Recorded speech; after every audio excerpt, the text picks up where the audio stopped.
अस्सलाम वालेकुम नाज़रीन, आप देख रहे हैं प्रोग्राम सियासत और सच और मैं हूं अरसलान खालिद। आज के प्रोग्राम में दो अहम चीज़ें हैं जिन पर मैं बात करना चाहूँगा। एक तो सबसे पहले सदर मुमलिकत को वज़ीर आज़म की जानिब से ख़त लिखा गया है। ये 24 मार्च को पहले सदर मुमलिकत ने वज़ीर आज़म शहबाज शरीफ साहब को एक ख़त लिखा था जिसमें दो बुनियादी नुक्ते उठाए गए थे। एक इंसानी हकूक़ की खिलाफ वर्जियाँ, फिर मीडिया के हवाले से पाबंदी, और फिर साथ साथ एक इलेक्शन का मामला था जिस पर सदर मुमलिकत ने वज़ीर आज़म शहबाज शरीफ साहब को ख़त लिखा था। उसके बाद एक जवाबी ख़त है जो कि वज़ीर आज़म शहबाज शरीफ साहब की जानिब से अब सदर मुमलिकत को लिखा गया है। काफ़ी बहुत सारी चीज़ें जिनकी तरफ इसमें इशारा किया गया है, और उनका यही कहना था वज़ीर आज़म शहबाज शरीफ साहब का कि वो चाहते हैं कि बहुत सारी चीज़ें रिकॉर्ड पर ले आएँ कि किस तरह से उन्होंने जो उनका मनसब है उसकी पासदारी नहीं की, और जब पाकिस्तान तहरीक इंसाफ की हुकूमत थी तो क्या क्या खिलाफ वर्जियाँ होती रहीं इंसानी हकूक़ की, उनकी तरफ इशारा किया, और बहुत सारे मामलात जो गलत होते रहे उनकी बात की। इसके साथ साथ इस बात का भी तज़किरा किया कि जो कानून नाफिज करने वाले इदारों पर हमले हो रहे हैं या जो पाकिस्तान तहरीक इंसाफ के कारकुनान उनके साथ कर रहे हैं, या जो तमाम तर वाक़यात हैं उनकी एक तवील फ़हरिस्त है, उनका जिक्र किया वज़ीर आज़म शहबाज शरीफ साहब ने, और तवज्जो मबजूल कराई कि ये तमाम चीज़ें हैं जिन पर आपने अपनी आवाज़ बुलंद नहीं की। अब इसको पाकिस्तान तहरीक इंसाफ की प्रेस रिलीज़ करार दिया जा रहा है, और ये पाकिस्तान तहरीक इंसाफ की प्रेस रिलीज़ जो सदर मुमलिकत का ख़त है उसको पाकिस्तान तहरीक इंसाफ की प्रेस रिलीज़ करार दिया गया। फिर वज़ीर आज़म साहब की जानिब से जो ख़त है उस पर पाकिस्तान तहरीक इंसाफ तनकीद करती हमें नज़र आ रही है। मुख्तलिफ़ ट्वीट्स हैं, मुख्तलिफ़ चीज़ें हैं जो हमारे सामने आ रही हैं। मैं चाहूँगा कौन क्या करता रहे, तो इस पर आज के प्रोग्राम में हम ज़रा तफसील से बात कर लें। इसके साथ साथ कल का दिन खासा अहम था जहाँ पाकिस्तान तहरीक इंसाफ के चेयरमैन इमरान खान साहब ने मीनार पाकिस्तान पर जलसे की कॉल दी हुई थी। उनका जलसा, वहाँ पर आवाम का आना, और फिर ख़ास तौर पर उनका जो खिताब है वो ख़ासी अहमियत का हामिल है। कुछ तब्दीली हमें उनकी टोन में नज़र आई, और ये कहा जा रहा है कि दो बड़ी अहम चीज़ें थी। एक तो एक अच्छी चीज़ ये है कि इस जलसे में जहाँ वो तनकीद तो सभी सियासी जमातें एक दूसरे पर करती हैं, लेकिन एक पॉजिटिव बात ये थी कि उन्होंने एक मंशूर भी दिया कि वो किस तरह से रोड मैप की उन्होंने बात की। ये सवाल उन्होंने पूछा कि इस्टेब्लिशमेंट मुझे इक़्तिदार में नहीं आने देना चाहती, लेकिन वो बताए कि उनके पास क्या रोड मैप है। तो उन्होंने अपने रोड मैप में कमोबेश वही बातें की जब 2018 में उनकी हुकूमत आई थी, तो जो बातें वो करते थे उन्होंने वही बातें की।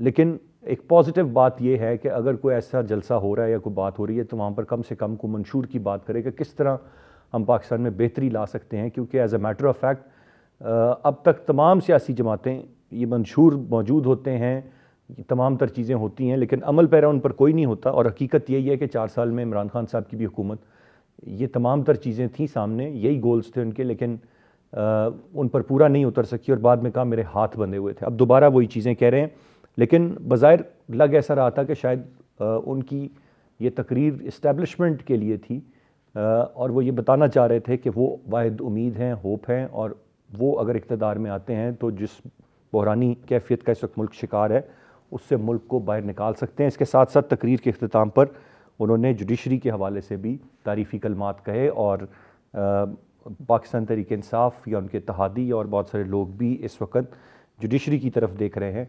और फिर एक आम ख्याल ये भी है, और जो PDM या पाकिस्तान मुस्लिम लीग नवाज़ की जमात है उसका भी ये मानना है कि इनको अदालतों से इस वक्त रिलीफ मिल रहा है, तो यकीनन उनके लिए भी तारीफ़ी कलमात उन्होंने कहा। मैं चाहूँगा तफसील से इन दो इशूज़ पर आज के प्रोग्राम में हम बात करें।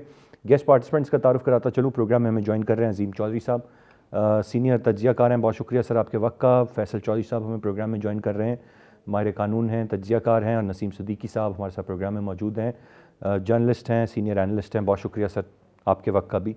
अजीम चौधरी साहब, गुफ्तगू का आगाज़ आपसे करते हुए सबसे पहले यकीनन वो ख़त मौजूद है, आपने देखा होगा या ख़बर की शक्ल में पढ़ा होगा, जो सदर मुमलिकत ने ख़त लिखा वो, और फिर जो वज़ीर आज़म साहब का जवाबी ख़त है, क्या कमेंट करेंगे आप इस पर, कैसे देखते हैं आप? बहुत शुक्रिया आपका। ये बात अपनी जगह पर दुरुस्त है कि हुकूमत की ये जिम्मेदारी होती है कि वो सदर मुमलिकत को अपनी हुकूमती कारकर्दगी के हवाले से वक्तन फ़वक्तन ब्रीफ करती रहे। ये काम वज़ीर आज़म भी करते हैं और वज़रा हज़रात को भी करना होता है, लेकिन सदर पाकिस्तान की तरफ से ख़त लिखा जाना, ये मेरा ख्याल है शायद ज़रूरत से कुछ ज़्यादा हुआ। उन्हें चाहिए था कि वो वज़ीर आज़म को तलब कर लेते, उन्हें याद कर लेते, पहले बंद कमरे में एक दफ़ा गुफ्तगू कर दी जाती, ताकि वो बात जो एक तवील मुद्दत से वो खुद भी कह रहे हैं और बहुत सारे और दानिशमंद हजरात भी ये बात कह रहे हैं कि मुज़ाकरात के ज़रिए मामलात को हल करने की कोशिश की जाए, उसका रास्ता सदर मुमलिकत ने इस ख़त को लिखकर बिल्कुल बंद कर दिया। राइट। दूसरी चीज़ ये कि ये कोई 1990 की दहाई नहीं है कि जहाँ 58(2)B मौजूद थी और ग़ुलाम इसहाक़ खान साहब ख़त लिखा करते थे, और वही ख़त फिर उनकी उस तकरीर का या उस ज़माने में होने वाली तकारीर का आखिरी बाब हुआ करता था कि इन चीज़ों की निशानदेही की गई हुकूमत को और हुकूमत ने वो इक़दामात नहीं उठाए। 18वीं तरमीम के बाद सूरत हाल बहुत तब्दील हो चुकी हुई है। शायद सदर मुमलिकत को इस बात का ठीक तरह से इदराक नहीं करवाया गया कि ये ख़त एक ख़त रहेगा, और ये मुमकिन है कि इस ख़त को पीटीआई एक ख़त के तौर पर या एक निशानदेही के तौर पर या एक अलामती निशानदेही के तौर पर सुप्रीम कोर्ट में कंटेम्प्ट ऑफ कोर्ट के लिए पेश करे और इस बात की कोशिश करे कि वज़ीर आज़म पर किसी तरह कंटेम्प्ट लग जाए और वो अगला इंतखाब न लड़ सकें। लेकिन जो ख़त जवाबंद गया है वो ख़त भी कुछ कम नहीं है जी। मोहतरम सदर मोहतरम के पास काजी फायद ईसा वाला केस अपनी जगह पर मौजूद है, असेंबली को तोड़ने का मामला अपनी जगह पर मौजूद है, और वो पीटीआई के जनरल सेक्रेटरी रहे हैं, और वक्तन फ़वक्तन जब कभी भी कोई मामला होता है तो वो लाहौर जाते हैं वज़ीर आज़म के जहाज़ में, और वहाँ चीफ मिनिस्टर की गाड़ियों को इस्तेमाल करके वो अपनी पार्टी के सरबराह से मिलकर उनसे मशवरा करके वापस तशरीफ़ लाते हैं और फिर उस लाइन को टो करते हैं जो उनकी पार्टी की लाइन होती है। अगर सदर मुमलिकत गैर जानिबदार हों और वो पाकिस्तान के सदर के तौर पर एक्ट कर रहे हों तो फिर शायद ये उंगलियां न उठती जो उन पर उठेंगी और शिद्दत के साथ उठेंगी। मेरी ये राय है कि दोनों खतूत को अपनी अपनी जगह पर रख दिया जाए जी। और ये बेअसर हो जाएंगे। राइट। फैसल चौधरी साहब, आप कैसे देखते हैं, जहाँ पर बहुत सारी चीज़ें जो नहीं हो रही उनकी तरफ इशारा सदर मुमलिकत ने किया, तो बहुत सारी चीज़ें जो वज़ीर आज़म साहब समझते थे उन्होंने भी तमाम तर चीज़ें लिख दी और कहा कि जी मैं चाहता हूँ कि ये तमाम तर चीज़ें ऑन रिकॉर्ड आ जाएँ। उन्होंने 3 अप्रैल 2022 से इस ख़त में लिखना शुरू किया कि क्या क्या कुछ हुआ, फिर अपने हल्फ के मामले पर, फिर बाकी तमाम तर चीज़ें। कैसे देखते हैं आप इस एक नई चीज़ को, इस नए मामले को? देखिए, सियासी पोलराइजेशन तो इस मुल्क में बहुत बढ़ गई है, और उसमें ये जो खतूत लिखे गए हैं और उसका जवाब जो आया है उसको अगर आप पढ़ें तो ये सामने नज़र आता है, ये उस पोलराइजेशन की एक इंडिकेशन है। सदर साहब ने वो ख़त लिखा जो वहाँ पे हुकूमत ने इलेक्शन कमीशन को ये इलेक्शन पोस्टपोन करने पे मजबूर किया, क्योंकि इलेक्शन कमीशन ने जो अपना फ़ैसला लिखा है उसमें उन्होंने कहा है कि हुकूमत हमारे से ताउन नहीं कर रही और इसके इदारे हमारे से ताउन नहीं कर रहे। ये अलग बात है कि उनको ये बात सुप्रीम कोर्ट के सामने रखनी चाहिए थी, और अपने तय उनके पास कानूनी जवाज़ भी नहीं है, इख्तियार भी नहीं है कि वो इसकी एक नए इलेक्शन की डेट दें। लेकिन जो सदर मुमलिकत ने निशानदही की उन बातों की, उस बातों से इनकार तो नहीं किया जा सकता। जो वज़ीर-ए-आज़म का जवाबी ख़त है उसमें उन मामलात को टच नहीं किया गया, और अपना जो है सियासी बयानिया जो है वो एक बयान करने की कोशिश की गई कि यानी जो उनको अप्रैल में हुआ वो अप्रैल के बाद सुप्रीम कोर्ट के इसी बेंच के हुक्म के ताबे हुकूमत में आ चुके हैं, और अब जो आइन के मुताबिक आर्टिकल 224 के मुताबिक जो इलेक्शन होने हैं वो वहाँ पे नहीं होने दिए जा रहे, जिसकी वजह से आइन जो है वो वायलेट हुआ है, आइन मुअत्तल हुआ है, और आइन की जो मैंडेटरी और डायरेक्ट जो है आर्टिकल्स उनको बिल्कुल जो है वो पसे पुश डाल दिया गया। इस वक्त पाकिस्तान सरज़मीन बेआइन होके रह गई है, और अब सुप्रीम कोर्ट इसमें मुदाखलत करती है नहीं करती है, किस हद तक करती है वो भी देखनी है। बाकी सदर मुमलिकत जो है वो हेड ऑफ़ द स्टेट है, और वो उनका काम होता है कि वज़ीर-ए-आज़म को गाए गाए वो बताते रहते हैं, इन राइटिंग भी होता है, वर्बली भी होता है। ये एक राय हो सकती है कि जी वर्बली बता देते, लेकिन मेरा ख़्याल में ये बात जिस हद तक इस हुकूमत ने, जैसे आज वज़ीर दाखिला का बयान आया है कि या वो इमरान खान रहेंगे या हम रहेंगे, क्योंकि मामलात उस हद तक पहुँच गए, तो इसके बाद तो कोई बात वर्बली या उसकी बात करने की तो गुंजाइश ही कोई नहीं है। और जिस तरह से एक पीडीएम जो है वो लगी हुई है, वो आइन के ऊपर अमल दरामद करने को तैयार नहीं है, इसकी निशानदेही सदर मुमलिकत ने की। पाकिस्तान में इंसानी हकूक़ की खिलाफ वर्जियाँ हो रही हैं, शदीद नौइयत की हो रही हैं, और एक मुल्क पुलिस स्टेट बन चुका है। यहाँ पे जो नौजवान अगवा किए गए हैं उनको अभी तक मिसिंग पर्सन, चाहे बलूचिस्तान के हों, सिंध में हो, अब पंजाब से भी और केपी से तो पहले भी होते रहते हैं। तो ये इन बातों पे अगर किसी ने तवज्जो मबजूल कराई तो उसको एड्रेस करना ज़रूरी है। पाकिस्तान के अवाम में, पाकिस्तान के तूल व अर्ज़ में इस वक्त एक बेचैनी है, बेसुकूनी है। कल लाहौर का जलसा जो हुआ उसमें जिस तरह से निगरान हुकूमत ने रुकावटें दारी की और उसको बावजूद वे कामयाब जलसा हुआ, लेकिन अच्छी बात है कि उसमें एक मंशूर भी सामने आया है। इस तरह का मंशूर अभी तक हुकूमती जमातें प्रेजेंट करने में नाकाम रही हैं। और उसकी तरफ आऊँगा, लेकिन मुझे ज़रा अगर कमेंट कर दें आप, जो सदर मुमलिकत का ओवरऑल जो रोल रहा है जब से पीडीएम की गवर्नमेंट इन प्लेस है, आप समझते हैं कि वो इंसाफ करते रहे हैं, वो पार्टी नहीं बन रहे हैं, वो जिस जमात से हैं वो उसी की लीड को नहीं लेके चल रहे हैं, ये तमाम तर चीज़ें क्या ऐसे ही हैं, या वो वाकई जिस तरह से वज़ीर आज़म ने खदशात का इजहार किया कि आप एक जमात और उसके कारकुनान की बात कर रहे हैं, और एक रियलिटी भी है कि आरिफ अलवी साहब शायद यही करते आ रहे हैं जब से पीडीएम की गवर्नमेंट है? उस पर तो आप फिर पहले फैसले पे पहुंच गए हैं, तो मेरा कमेंट लेने का तो फ़ायदा नहीं है। तो जाहिर है अगर एक चीज़ आइन के मुताबिक नहीं हो रही, एक पार्टी वो लाइन लेती है और सदर मुमलिकत कहते हैं कि आइन के मुताबिक काम हो, तो मुमासलत नज़र आती है। मेरा ख़्याल में सदर अलवी का रोल काफ़ी हद तक जो है बाय पार्टीज़न रहा है। उन्होंने कोशिश भी की है कि ये अपने पास बात कर सकें, लेकिन ये कहना कि वो बिल्कुल ही एक बात ये जो मर्ज़ी आइन की धज्जियाँ उड़ाएँ और इस पर कोई बात ना करें, मेरे ख्याल में ये बात काबिल कबूल किसी को नहीं होगी। और सदर हेड ऑफ़ द स्टेट होते हैं, अलामती सही, लेकिन उनकी तरफ से आइन की ऊपर का अमल करना और ये बात करना मेरे ख्याल से कोई खिलाफ आइन बात नहीं है, और अखलाकी तौर पे भी इसमें मैं नहीं समझता कोई गलत बात है।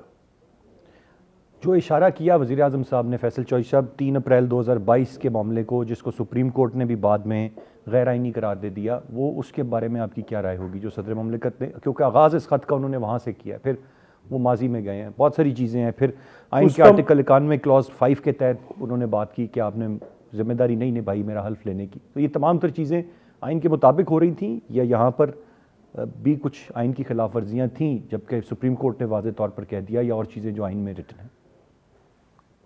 सुप्रीम कोर्ट का फैसला 3 अप्रैल को नहीं आया है, वो बाद में आया है। 3 अप्रैल का आज के जो हालात हैं उनसे कोई ताल्लुक़ नहीं है, वो मामला सुप्रीम कोर्ट ने सेटल कर दिए हैं, और उसके नतीजे में शहबाज शरीफ वज़ीर-ए-आज़म बन के बैठ गए थे। उसमें जो असम्बलियाँ तोड़ी गई थी, मैं नहीं समझता कि उन असम्बलियाँ तोड़ने में किसी किस्म की कोई रुकावट उस हालात में थी। उसको सुप्रीम कोर्ट ने रिवर्स कर दिया, सुप्रीम कोर्ट ने ये मामला सेटल कर दिया। लिहाजा उसको इस ख़त के जवाब में रईस करना मासवाए सियासी शुबदाकारी के मेरे नज़र में वो कुछ और नहीं है। उस 3 अप्रैल का मामला जो है वो उसका इलेक्शन के आइन के मुताबिक इलेक्शन करवाने से कोई ताल्लुक़ नहीं है, और इलेक्शन आइन के तहत ही होते हैं, इलेक्शन आइन के तहत होने हैं। आइन रहेगा, उस पर अमल दरामद करना पड़ेगा। अगर ये रखा जाए कि आइन भी रहे और उस पर अमल दरामद ना हो, तो मेरे ख्याल में ये कोई भी अदालत, कोई भी ओहदेदार जो है वो इसको काबिल कबूल नहीं कर सकेगा, जब तक कि अगर वो ऐसा करेंगे तो फिर ये आइन के ख़िलाफ़ लाइन लेने वाली या आइन के ख़िलाफ़ एक मौक़िफ़ लेने वाली बात होगी। मेरा नहीं ख्याल कि इसको कोई अफोर्ड कर सकता। गुफ्तगू का सिलसिला जारी है, एक ब्रेक की जानिब बढ़ेंगे, ब्रेक से वापस आकर मज़ीद बात करते हैं, साथ रहिए।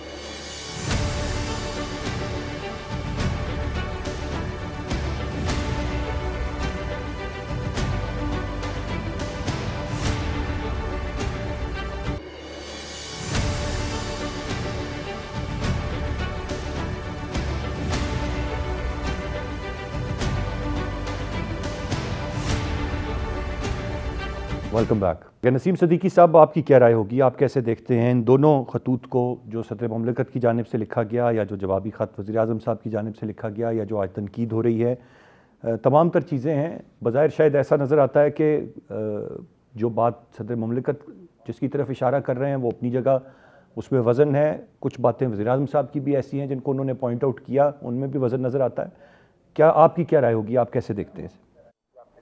बिस्मिल्लाहिर्रहमानिर्रहीम। अरसलान, बहुत शुक्रिया।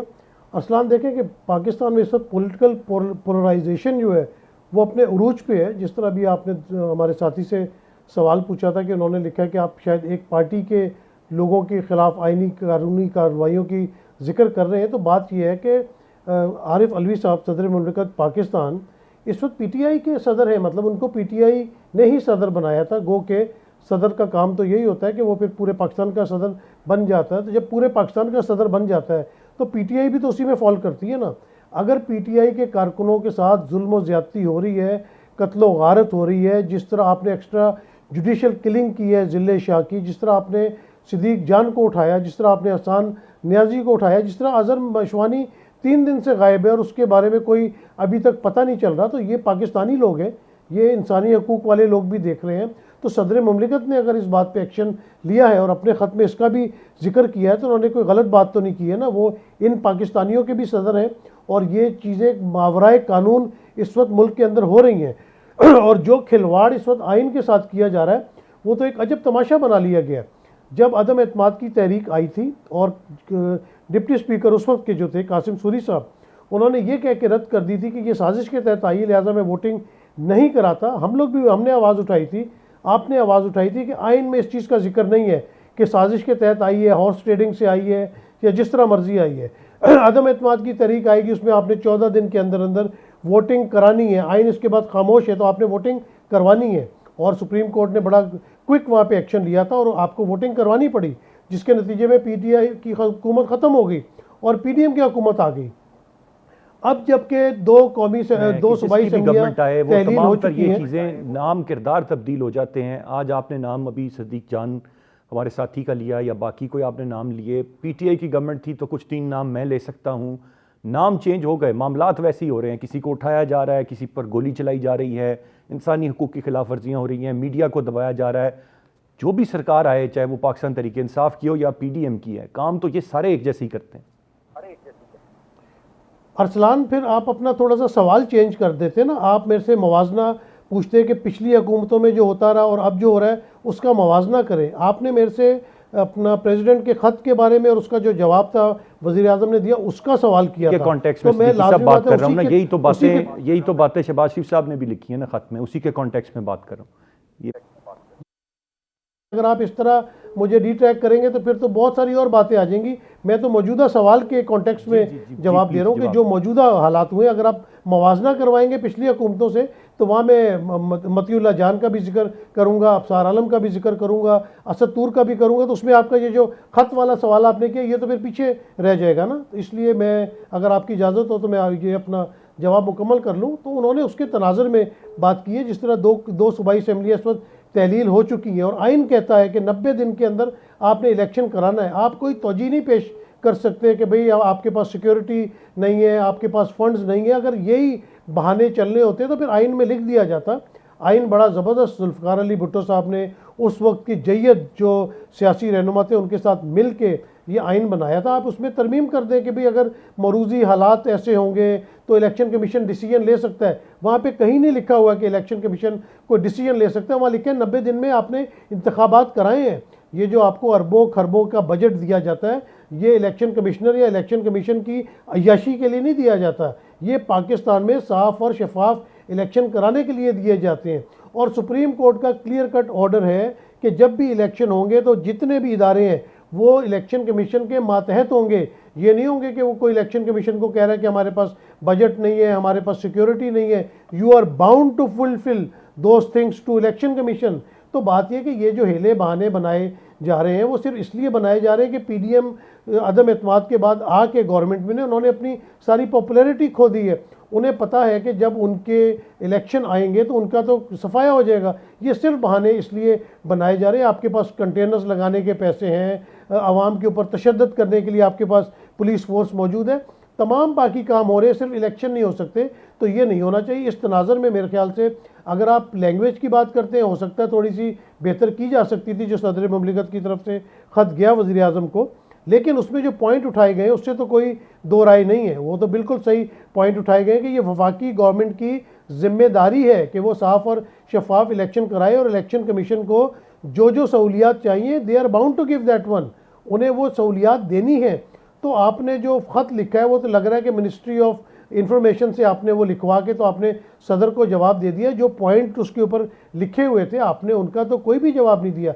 तो बात यह कि मुल्क में जो पोलराइजेशन बढ़ती जा रही है, जिस तरह एक सियासी जमातें, बात देखें कि निगरान हुकूमत है, निगरान हुकूमतें पिछली भी बहुत आई थी, नजम सेठी की भी आई, हमारे दूसरे साथियों की वो भी आई, अस्करी साहब की जब थे वो भी वज़ीर आला बने। इनका काम होता है इलेक्शन में इलेक्शन कमीशन को सहूलतकारी करना, लेकिन ये तो पीडीएम की बी टीम बने हुए हैं। और जिस तरह जुल्म और सितम इस वक्त पीटीआई के ऊपर ढाए जा रहे हैं वो किसी से ढके छुपे नहीं है। जिस तरह कल अपना एक सियासी जलसे को रोकने की कोशिश की थी, इसकी मिसाल तो मार्शल्ला में भी नहीं मिलती। और जिस तरह टीवी चैनल्स के ऊपर पाबंदी लगाई जा रही है, अरसलान ये हमारी और आपकी नौकरियों के लिए साजिश हो रही है, क्योंकि जो लोगों ने 5 साल बाद सोशल मीडिया के ऊपर जाना था वो आज से सोशल मीडिया पे शिफ्ट होना शुरू हो गए। और जब उनको पता चल गया कि वो अपने बिस्तर में बैठ के, वो अपने काम पे बैठ के, वो गाड़ी में बैठ के कहीं भी टेलीफोन के ऊपर एक जलसा देख सकते हैं, एक टॉक शो देख सकते हैं, तो वो टीवी क्यों चलाएंगे? जब टीवी नहीं चलाएंगे, टीवी की रेटिंग गिरेगी, टीवी को एड्स नहीं मिलेंगे, तो हमारे और आपके ये इदारे जो है जिनके खिलाफ साजिश हो रही है ये बंद होना शुरू हो जाएंगे, और मैं और आप बेरोजगार होंगे। और बेरोजगारी पहले भी बहुत ज़्यादा मौजूद है। Right sir, point well taken. आगे बढ़ते हुए जी, जो ये ख़त है इसमें दोनों तरफ से जो बातें आरिफ अलवी साहब ने कहीं वो बातें अपनी जगह पे दुरुस्त हैं, और फिर बज़ाहिर ऐसे लगा कि जवाब शिकवा शहबाज शरीफ साहब की जानिब से, जिसमें उन्होंने बताया कि आप ये ज़्यादतियाँ हुई, आपने इन पर आवाज़ नहीं उठाई।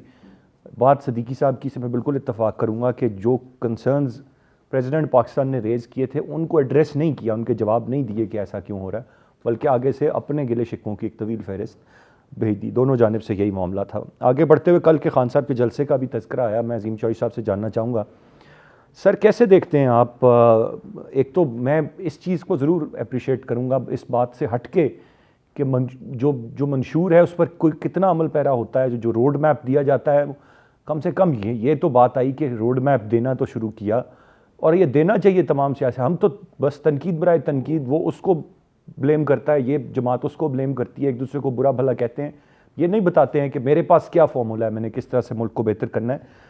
ये कम अज़ कम जलसे में ये बात का आना is a positive move and I must appreciate it. फिर इस पर डिबेट हो सकती है कि माजी में उस पर कितना अमल पैरा हुए, या अब दोबारा इक़्तिदार में आते हैं तो कितना हो सकते हैं।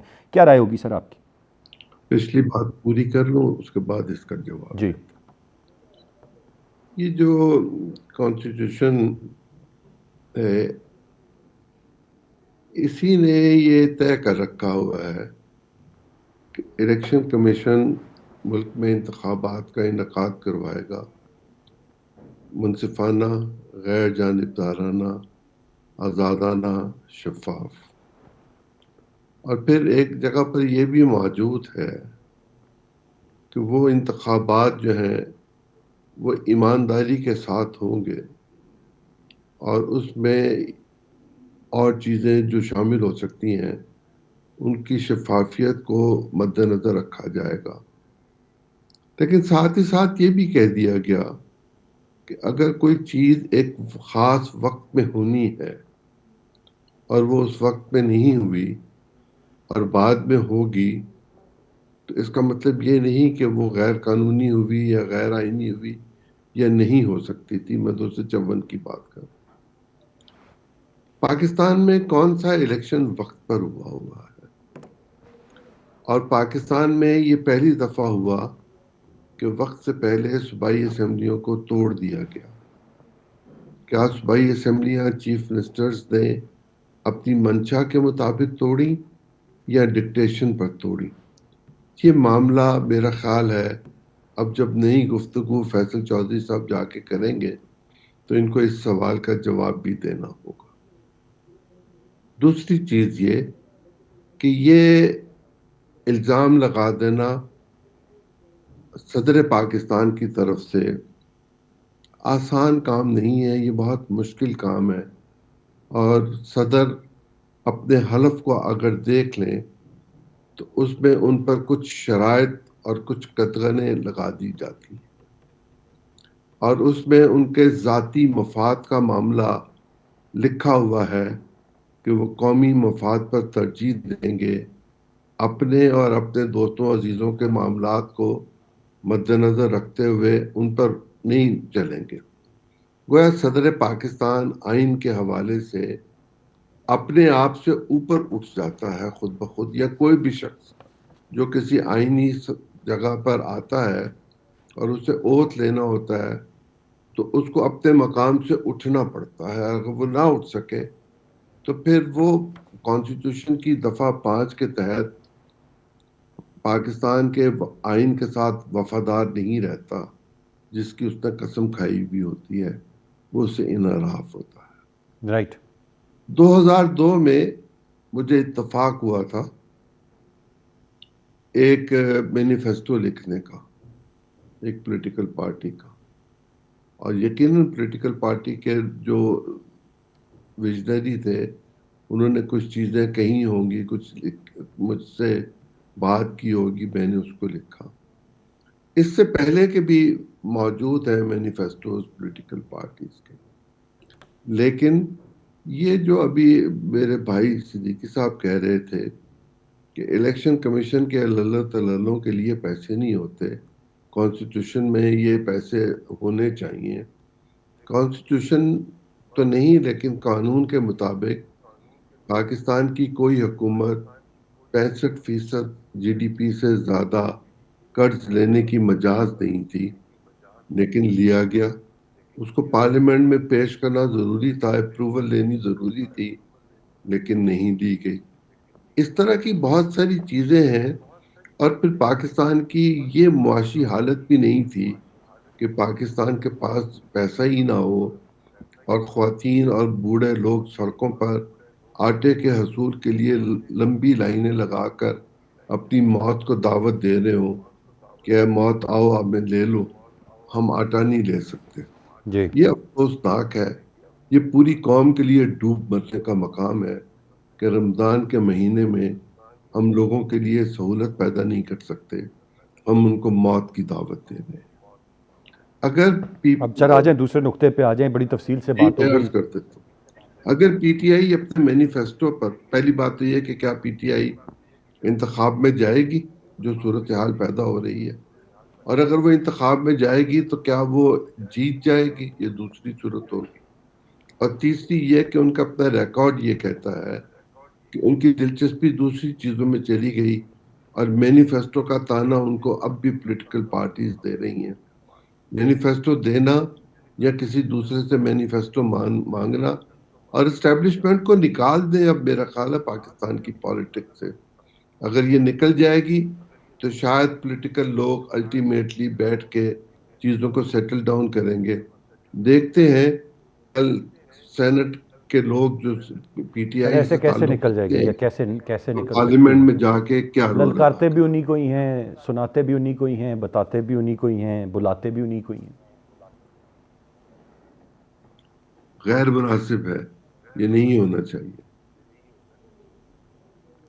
अब क्या आपकी राय क्या है हतमी तौर पर इस पे, क्या समझते हैं? कल का ओवरऑल जलसा, एक कमेंट मुझे उस पर करें, मैं फिर आगे बढ़ता हूँ, चौधरी साहब की जानिब जाता हूँ। मैंने जलसा नहीं देखा, मैं उनकी तकरीर नहीं सुन सका, और मैं उस पर बगैर देखे बगैर सुने तबसरा नहीं करना चाहता। ठीक, गुफ्तगू का सिलसिला जारी है, एक ब्रेक की जानिब बढ़ेंगे, ब्रेक से वापस आकर मजीद बात करते हैं, साथ रहिए।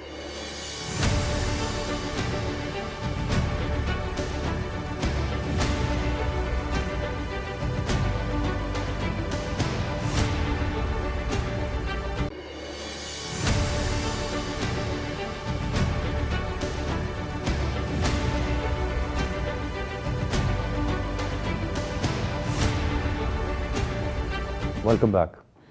फैसल चौधरी साहब, कैसे देखते हैं आप? एक तो अब कामयाब जलसा इसको, मतलब नेवरदलेस रमज़ान का महीना हो, रुकावटों का एक बात ज़रूर की गई है, लेकिन उसके बावजूद एक अच्छा शो पुटअप किया कल पाकिस्तान तहरीक इंसाफ ने। खान साहब कुछ डिफरेंट आपको भी साउंड किए उनकी बातें, या आज वो ये तमाम तर मैनिफेस्टो की बात कर रहे हैं तो इट्स अ चेंज्ड मूव उनकी तरफ से कि वो बता रहे हैं कि किस तरह से वो मुल्क को दलदल से निकाल सकते हैं? कैसे कमेंट करेंगे इस पर, कैसे देखते हैं आप ओवरऑल इस जलसे को? इमरान खान साहब ने अपनी तकरीर में ये बताया है कि पीटीआई वाहिद सियासी पार्टी है जो इस वक्त इलेक्शन के लिए तैयार है और इलेक्शन लड़ने के लिए तैयार है। उससे पहले जो मेरे भाई ने बात की है, आइन की इंटरप्रटेशन ऐसे नहीं होती। सूबाई असम्बलियों के तोड़े जाने के ख़िलाफ़ अपोजिशन पार्टियां कभी अदालत में नहीं गईं, उन्होंने उस फैसले को तस्लीम किया है और आइन में ये मैकेनिज़्म प्रोवाइड किया गया है कि सीएम और वज़ीर-ए-आज़म जब चाहे वो असम्बली तोड़ सकते हैं। सिर्फ एक ही सूरत में हो सकता है कि अगर उनके ख़िलाफ़ अदम एतमाद की तहरीक आई हो और वो कामयाब होगी हो, आई हो तब भी और कामयाब हो गई हो तब भी, तो वो फिर इस किस्म की एडवाइस नहीं दे सकते। अदरवाइज़ हाउस जो है वो बिलोंग करता है सीएम और पीएम से। इलेक्शन कमीशन जो है उसने वाहिद ये सिचुएशन है जहाँ पे हुकूमत जो है वो एडमेंट है कि इलेक्शन शफाफ नहीं होंगे, तो वो इलेक्शन कमीशन पे अब अदम एतमाद का इज़हार हुकूमत की तरफ से हो रहा है। पीटीआई जो है वो तमाम तर अपने तहफ़्फ़ुज़ात के बावजूद इलेक्शन में जाने के लिए तैयार है। तो उसमें क्या वजह है? इलेक्शन कमीशन ने जितनी भी तौज़ीहात दी हैं उनमें से एक भी मंतकी और मुदल्लल नहीं है। कल के जलसे के ऊपर आते हुए मैं दोबारा ये बात कर रहा हूँ कि इमरान खान ने कल अपने आप को इस्टेब्लिशमेंट से भी पूछा है। आप ये कहते हैं ना मैनिफेस्टो नहीं, कोई भी पॉलिटिकल पार्टी नहीं कर सकती। उसकी वजह है कि पाकिस्तान में जो ताकत का मरकज़ है वो मुंतखब इदारे नहीं हैं, गैर मुंतखब इदारे हैं, और गैर मुंतखब इदारे ही वो पावरफुल इदारे हैं जो कि फिर मामलात को नहीं चलने देते। अगर जिस बात से बिल्कुल मैं मुतफ़िक हूँ कि अगर इस्टेब्लिशमेंट अपने सियासत से हट के अपना काम करे और सियासी लोगों को अपना काम करने दे तो फिर शायद मामलात आगे बढ़ेंगे।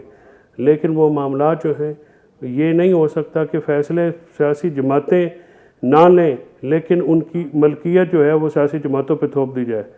जिस इदारे ने भी फ़ैसला लेना है उसको उसकी ओनरशिप लेनी पड़ेगी। और सियासी जो पीटीआई से ज़्यादा लड़ाई इस वक्त यही है जिसकी वजह से आप लोगों के ऊपर भी दबाव है, चैनल पे भी दबाव है, बातें जो हैं वो नहीं खुल के की जा सकती, म्यूट कर दी जाती हैं, और जो ज़्यादा बात करे उसको उठा लिया जाता है, फिर उसके वेयर अबाउट्स भी नहीं पता चलते, फिर उनको पूरे पाकिस्तान में फिराया जाता है झूठे और गलत किस्म के लग़्व किस्म के पर्चों में। तो ये मामला जो हैं अब ये एक घड़ी है, इस पर डिसाइड करना है ताकतवर इदारों को, और वही पाकिस्तान की बेहतरी के लिए पाकिस्तान को आगे ले जाने के लिए। जो बातें खान साहब ने कही वो बड़ी अच्छी हैं, there is no doubt about it, लेकिन ये इनमें कुछ खास नया ऐसा सच नहीं है जो 2018 में था। क्या देखते हैं आप, क्या वजह रही? वही जो बात खान साहब कहते हैं, उनके हाथ बंधे हुए थे, मजबूर थे, या उनका फोकस इक़्तिदार में आके और चीज़ों की तरफ हो गया और अपने मंशूर पर मुकम्मल तौर पर अमल पैरा नहीं हो सके? मैं कहूँ कि कुछ कोशिशें ज़रूर हुई हैं, कुछ अच्छे इनिशिएटिव ज़रूर थे, लेकिन एक बड़ी हद तक नहीं उस पर अमल पैरा हो सके। क्या वजह रही? ज़ाहिर है उसकी एक वजह तो ये है कि मुदाखलत बहुत होती है। दूसरी बात यह है कि जब आप हुकूमत में आते हैं तो मरूज़ी हालात जो आप बाहर बैठे हो तो आपको नहीं मालूम होते। जब आप हुकूमत में आते हैं तो बहुत सारी चीज़ें पता लगती हैं। मुझे जनरल मुशर्रफ साहब मेरे क्लाइंट थे तो वो मुझे कहते थे कि जब हम इक़्तिदार में आए तो कहते जब हमें ब्रीफिंग हुई तो हम तो सिर्फ सिक्योरिटी के हिसाब से देखते थे हर चीज़, लेकिन फिर जब फॉरेन ऑफिस की ब्रीफिंग आई, फाइनेंस मिनिस्ट्री की ब्रीफिंग्स आई, तो फिर हमें पता चला कि तो बहुत सारे मामलात इवन जो एनिमी कंट्रीज़ हैं उनके साथ भी किसी तरीके से करने जाते हैं। तो ये फिर मामलात आते हैं, जब ब्रीफिंग्स मिलती हैं, जब मामलात सामने आते हैं तो बहुत सारी चीज़ें आप मंशूर में कहते हैं, उसकी बिल्डअप भी फिर 5-5 साल यहाँ पे हुकूमत जो है वो भी नहीं करने दी जाती। आपके सामने पीटीआई की, इसलिए वो मंशूर को अमल दरामद के लिए या तो 5 साल दिए गए होना, तो अगर तो 5 साल नहीं दिए गए तो फिर उसमें आप गिला तो नहीं कर सकते। आपने एक टाइम पीरियड जो है जिसके लिए वो मुंतखब थी हुकूमत, उसको नहीं चलने दिया और उसको रोक दिया। उसकी एक साजिश या उसका एक अपना पॉलिटिकल बयानिया है पीटीआई का जिसको लोगों ने अडॉप्ट किया है और वो लोगों ने उसको बिल्कुल एक्सेप्ट किया है और लोग उसके साथ खड़े हैं। यही प्रॉब्लम है, पीटीआई की पॉपुलैरिटी जो है उनके खौफजदा करती है उनके सियासी मुखालफिन को और दूसरे मुखालफिन को भी, और इसके ऊपर जो है इतनी ज़्यादा पोलराइजेशन कर दी गई है कि उनके बंदे भी उठाते हैं, गिरफ्तारियाँ भी करते हैं, हर किस्म की सोबतें भी उनके ऊपर लगाते हैं, लेकिन फिर भी लोग उनके जलसों में भी आते हैं, रैलीज में भी आते हैं। इमरान खान की कॉल के ऊपर अवाम लब्बैक कहती है। वो कोई अगर ना देखे इसको तो उसमें तो किसी का कुछ कहा नहीं जा सकता सर। लेकिन इस वक्त जो मामलात हैं वो पॉलिटिकली इमरान खान साहब को जो है कॉर्नर करना या साइड लाइन करना वो तो इम्पॉसिबल है। इमरान खान साहब को साइडलाइन करना इम्पॉसिबल है, लेकिन वो बार बार ये बात कर रहे हैं कि मुझे किसी भी सूरत ये इक़्तिदार में आने नहीं देना चाहते, मैं इनके लिए ख़तरनाक हो गया हूँ। फिर वो सवाल पूछते हैं कि मैं कितना ख़तरनाक हो गया हूँ। नसीम सिद्दीकी साहब, अपनी राय का इजहार तो ज़रूर कीजिएगा कल के जलसे के हवाले से और खान साहब की तकरीर के हवाले से, दोनों चीज़ों पर। लेकिन जो उनके नाक़िदीन हैं, उनके बयानात आपके सामने हैं। वो कह रहे हैं कल लाहौर ने मुस्तरद कर दिया इमरान खान साहब को। बहुत सारे लोग ये भी बात करते हमें नज़र आए कि ऐसा लग रहा था कि लाहौर KPK में है, क्योंकि KPK के लोगों की ड्यूटीज़ लगाई गई थी लोगों को लाने की, और वहाँ से ही तमाम तर लोग आए थे। मुकामी तो लाहौरी या पंजाब की आवाम तो उस तरह निकली नहीं या उन्होंने सपोर्ट नहीं किया। ये तमाम तर नाक़िदीन की राय है। और फिर वो तस्वीर है हमारे सामने या वीडियोज़ हैं जो हम देखते हैं ग्रेटर इकबाल पार्क में जो लोग मौजूद थे। फिर दूसरी जानिब एक और नया मामला, करोड़ों रुपए के नुकसान की बात भी कर दी, और सर्वे किया जा रहा है, जायज़ा लिया जा रहा है कि इस जलसे से नुकसान कितना हुआ। आप कैसे इस पूरी की पूरी सूरत हाल को कैसे एनालाइज करेंगे सर? बड़े अच्छे सवालात किए अरसलान आपने, बड़ी अच्छी रिसर्च है आपकी। देखिए बात यह है कि जिस अब सियासी इज्तिमा के ऊपर जब आप पाबंदी लगानी शुरू कर देंगे तो वहाँ पे किस किस्म के हालात हो सकते हैं और कितना मजमा आ सकता है। मैं क्योंकि मेरी पैदाइश लाहौर की है और मैंने वहाँ पे मीनार पाकिस्तान पे बहुत जलसे देखे हैं। अल्ताफ़ हुसैन का मतलब जो इनकी एक वहाँ पे MRD बनी हुई थी, कौन सी वाली, IGI सॉरी, उसके जलसे देखे, बहुत जलसे देखे। तो एक दिन पहले से पाकिस्तान लाहौर के अंदर बड़ी बड़ी बसें आनी शुरू हो जाती थी। जो भी सूबाई असम्बली, कौमी असम्बली के मेम्बरान थे वो लोगों को पूरे अपने हलकों से भर भर के लाया करते थे। वैगन्स आती थी, तो मीनार पाकिस्तान से लेके वो दाता दरबार से आगे तक जो है वो बहुत लंबी बसों और वैगनों की लाइनें लगी होती थी। इमरान खान साहब के जलसों में मैंने ये देखा है कि लोग खुद से आते हैं, लोगों को भर भर के लाया नहीं जाता। किसी हल्के से चंद एक लोग ज़रूर इकट्ठे मिलके आ जाते होंगे, लेकिन मैंने देखा है कि पूरी की पूरी फैमिलीज़ अपने एक शौक़ के साथ जो है वो इमरान खान साहब को सुनने आती हैं। कल के जलसे में जितनी पाबंदियाँ लगाई गई थी, जितने कंटेनर खड़े किए गए थे, उसके हिसाब से बहुत सारे लोग मौजूद थे। अच्छा, जब आप इस तरह बात करते हैं कि पख्तूनों को पख्तूनख्वा से लेके आया गया, मैं इस वक्त कराची में मौजूद हूँ और कराची में मेरे ख्याल से कराची की आबादी मुझे कम लगती है और पख्तून भाइयों की आबादी ज़्यादा लगती है। लाहौर में भी इस तरह बहुत सारे पख्तून आबाद हैं जो वहाँ पे रह रहे हैं, पढ़ते लिखते हैं, उनके बच्चे वहाँ पे नौकरियाँ कर रहे हैं, कामकाज करते हैं। तो ये हमारा एक कल्चर है, हमारा एक पाकिस्तानी कौम है। और जब आपने सारे रास्ते बंद किए हुए, कंटेनर लगाए हैं, मोटरवेज पे आपने रुकावटें खड़ी की हैं, तो कौन किसी को कहाँ से लेके आया था? बात यह कि है तो ये वोटर ना इमरान खान का, है तो ये सारा पाकिस्तानी क्राउड। आप जिस तरह पाबंदियाँ लगा रहे हैं, फिर TV पे आप नहीं दिखा रहे, ये बड़ा फाशिज़म दिखा रहे हैं। ये तो कौन सा नाजियत का दौर आप दिखा रहे हैं कि एक जमहूरी हुकूमत होते हुए और आपने जो है वो इस किस्म के काम कर रहे हैं, जलसे जुलूस रोक रहे हैं। भाई जलसे करने दें, आप भी करें, आप क्यों नहीं कर रहे? अभी मैं कहता हूँ कि मरीम नवाज़ जाएँ और यादगार पाकिस्तान पे जलसा करें, बिलावल भुट्टो जरदारी जलसा करें, फिर मुआवजा करें एक दूसरे का। आप इतने क्यों खौफजदा हैं?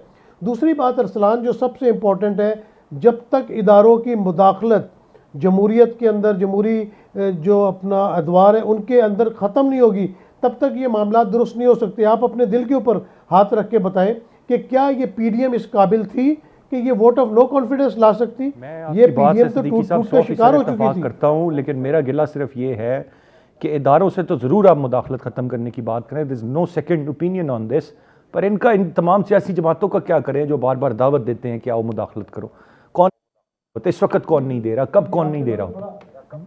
आपका बिल्कुल बड़ा अच्छा पॉइंट है। सियासी जमातों को भी मिलजुल के सोचना चाहिए कि आप अपने मफाद के लिए उनसे डिग्गी में छुप के मिलते हैं, आप प्रेसिडेंट हाउस में उनसे मुलाकात करते हैं और दिन की रोशनी के ऊपर आप इदारों के ऊपर जो इदारों के ऊपर नहीं जो होना चाहिए। चंद एक लोग अगर किसी भी इदारे में से कोई इंटरफेयर कर रहे हैं तो आप उनके नाम लेके बात कर सकते हैं, इदारों को तो बदनाम नहीं कर सकते। अगर हम फ़ौज की बात करते हैं तो फ़ौज ने जितनी कुर्बानियाँ दी हैं उनकी वजह से हम सुकून की नींद सोते हैं। जिस तरह दहशत गर्दी के ऊपर पाक अफवाज ने और हमारी सिक्योरिटी फोर्सेस ने काबू पाया, तो कि पूरे इदारे को मलीन करके मेरे ख्याल से उनके जो मेरिट्स हैं, उनकी धज्जियाँ उड़ा देते हैं, उनकी जो अपनी खिदमात हैं उनको मलीन कर देते हैं। तो आपकी बात बिल्कुल सही है कि ये सियासी जमातों को अपनी सफ़ों में देखना पड़ेगा। मुझे याद है कि जब 90s की दिहाई का, जिस तरह हमारे बड़े मोहतरम अजीम चौधरी साहब ने जिक्र किया, तो जो 90 की दिहाई से सीखा था पीपल्स पार्टी और मुस्लिम लीग नून ने, वो उन्होंने लंदन में जाके चार्टर ऑफ डेमोक्रेसी किया और उसके तहत वापस आके पॉइंट आ कई गया चीज़ों सर, हम के एक्सीडिंग द ऊपर टाइम उन्होंने लिमिट। अमल किया। बहुत शुक्रिया अदा करना चाहूँगा अपने तीनों मौजूद मेहमानों का। नाज़रीन, गुफ्तगू आपने सुनी। ज़रूरत इस वक्त एक डायलॉग की है मुल्क में, तो सियासी जमातों के इत्तफ़ाक़ राय की है। अपने डिफरेंसेस अपनी जगह रखें, लेकिन अगर एक इत्तफ़ाक़ राय अपने दरमियान पैदा करते हैं और फिर इंतखाबात पर आगे बढ़ा जाता है, चाहे इमरान खान साहब की बात PDM मान ले या PDM की जमातें खान साहब को कन्विंस कर लें, पर इत्तफ़ाक़ राय से आगे चलते हैं, शफाफ इंतखाबात होते हैं, सबका एतमाद होता है, तो तभी मामलात इस्तेहकाम की तरफ जा सकते हैं और बेहतरी आ सकती है। This is the only solution I believe. आज के प्रोग्राम से इतनी। अरसान खालिद को इजाज़त दीजिए, अल्लाह ने के बाद।